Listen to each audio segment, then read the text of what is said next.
پاکستان کی بنیاد ہے ان اکائیوں کے اوپر، جس میں سندھ ہے، بلوچستان ہے، کے پی ہے، پنجاب ہے اور شمالی علاقہ جات اور آزاد کشمیر۔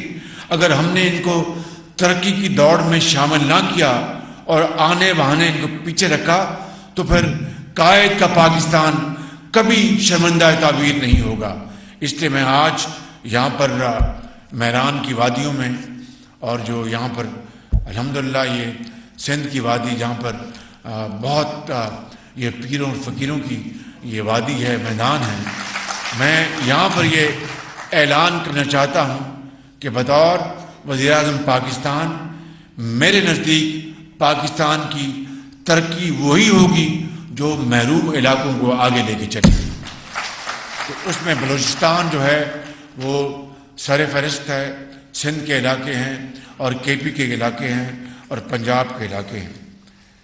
یہاں پہ ایک اور بات میں عرض کرنا چاہوں گا کہ جو کنسیشنر جو بتائے تھے جن کا نام messrs techno C M C ہے، میری مولانا اسد صاحب سے اور آپ سے گزارش ہے کہ آپ ان کے اوپر پورا ان کو انکریج کریں، پوری ان کی مدد کریں، لیکن کوالٹی کے اوپر کوئی کمپرومائز نہیں ہوگا۔ میں جو میری عادت ہے اس کو اچھی عادت سمجھ لیں، بری عادت سمجھ لیں، یا میں اپنی عادت سے مجبور ہوں کہ میں اچانک پہنچ جاتا ہوں اور کوالٹی دیکھتا ہوں، وہ ہوگا شاہ صاحب کو لوں گا ساتھ اور جا کے یہ کوالٹی چیک کریں گے تاکہ اس میں کوئی کمی نہیں آنی چاہیے۔ اگر کوالٹی اچھی ہوگی تو شاباش دیں گے، کوالٹی اگر خراب ہوئی تو وہیں پر تھانے دار کو بلا کر وہیں بٹھا دیں گے، ان کو کوئی اس میں کمپرومائز نہیں ہوگا۔ میں آخر میں آپ سب کا شکریہ ادا کرتا ہوں۔ شاہ صاحب آپ نے فلڈز کی بات کی ہے، دادو کے علاقے میں بھی پانی کھڑا ہے، کمبر شہزاد کوٹ میں بھی پانی کھڑا ہے۔ میں یقیناً شاہ صاحب نے، ان کی حکومت نے، جناب بلاول بھٹو صاحب نے، زرداری صاحب کی لیڈرشپ میں سیلاب میں انہوں نے بے پناہ کام کیا ہے، مگر ابھی بھی بے پناہ کام باقی رہتا ہے۔ بے پناہ فنڈز ہم نے دیے ہیں، خرچ کیے ہیں، لیکن ابھی بھی لاکھوں لوگ جو ہیں وہ بے سر و سامان ہیں، ان کو آج سردی نے آ گھیرا ہے، وہ سردی میں ٹھٹر رہے ہیں۔ جی بدین بالکل بھائی، جب میں نے دادو کی بات کی تو باقی علاقے میں جہاں پانی کھڑا، آپ کی بات مان لیتے ہیں سائیں۔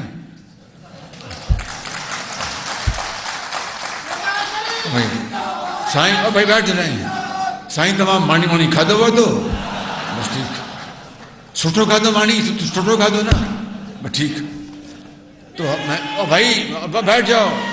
تو انشاءاللہ میں یہاں پر شاہ صاحب کے ساتھ نیکسٹ ویک ہم جائیں گے ان علاقوں میں اور سیلاب زدگان کے لیے جو کچھ بھی مزید ہوا ہم کریں گے۔